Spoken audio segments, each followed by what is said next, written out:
After some 20 years spent at sea, Bernard Moitessier has an incredible adventure to tell. His most outstanding achievement was a non-stop voyage 1.5 times around the Earth, alone, for 10 months in a 40-foot sailboat named Joshua. The 43-year-old Frenchman circled the southern hemisphere through the Atlantic, Indian, and Pacific Oceans. Then, rather than go back to Europe and the trophies, money, and fame that awaited him there, he kept on sailing toward the Pacific Islands because, in his own words, he was happy at sea and wanted to save his soul. He continued straight on to Tahiti, where he dropped anchor after 37,000 miles around the planet. It is a great adventure to jump in the unknown and try to get the Holy Grail back.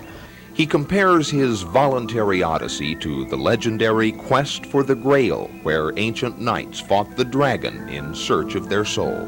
It had to become like a dance where everything had to be perfect.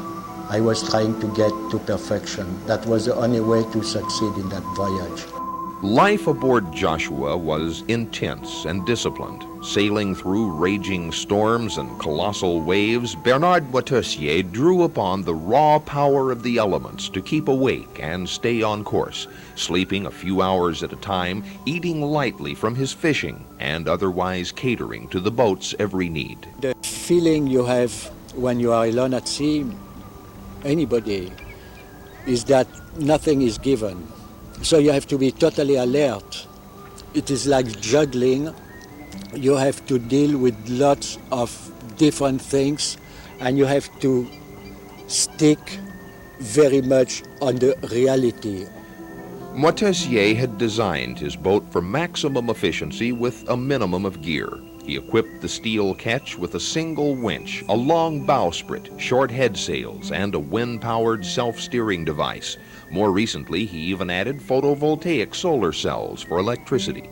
Joshua has always been sailing as fast as possible. I'm not a racer man, but I like my boat, and the boat is happy when she's really doing her best. Along the way, Moitessier traveled and made friends with schools of dolphins and wandering birds. But throughout the voyage, his true companion was Joshua. Joshua is just simple. Simplicity is a form of beauty, no sophistication. That's what makes the beauty of this boat. It's part of me, and maybe I am part of him, I don't know. It's a very, very, very good friend for sure. Beyond a mere physical accomplishment, the trip was a true spiritual journey for Bernard. I was just feeling totally alive, and that was just fantastic. During a rare rest period in calm weather, he discovered yoga from a book left aboard by a friend. I have learned to deal with the essential, and I know that is only the essential which is worth dealing with. And well, that changed totally my attitude in life, you know. I didn't arrive the same as I entered that voyage. I was a different man when I arrived. And if there were some gales and some knockdowns, there were so many beautiful days.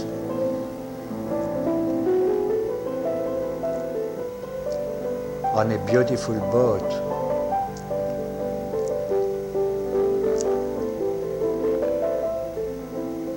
That it really made the time change dimension.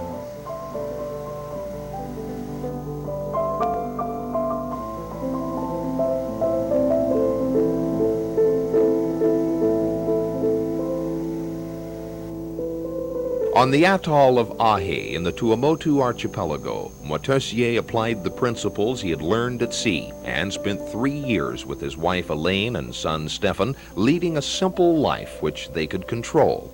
With a few pounds of nails and his 2 hands, he built a house for his family, and on the barren soil surrounding it grew watermelons, papayas, lemons, and avocados, much to the amazement of the natives. He taught his neighbors how to use composting and fight the rats, turning their desert coral reef into a self-sufficient land. The reason for for humankind to exist is to participate to the creation of the world, and that is one thing that was possible on that atoll. IA, we found out, was just a microcosm of the world, and what had been done in this little atoll could be done in a village, and could be done in 10 villages, and in 100 villages, and in towns, and in a country. Enriched by his Polynesian experience, Moitessier set sail again, this time for the American continent, with an unusual idea in mind. Addressing communities around the world, he proposed that they start planting fruit trees along their streets, roads, and paths as a symbol of the changes that we need to go through if we're to build a better world for our children. It would help changing the consciousness of the people on a very simple way. You know, you put a seed and you put a little bit of water, and then you have a tree with that, and the tree bears fruits. And that is like a symbol uniting the earth and the sky through the symbol of the fruit. Well, it would be like the Garden of Eden, but we can do it if we want to. Bernard's simple message comes straight from the heart. As he puts it bluntly, we've become our own slaves in a society gone out of hand. By using simpler and more appropriate tools, he believes that we could keep modern technology under control and preserve our environment.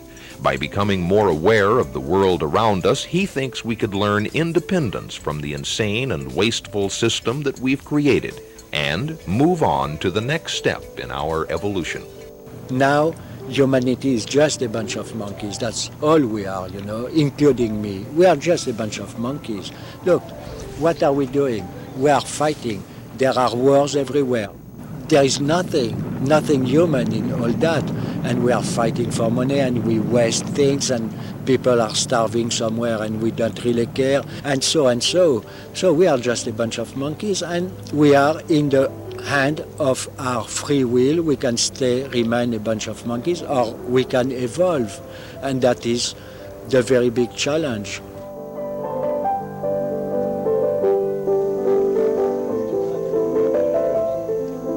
Essaie d'attraper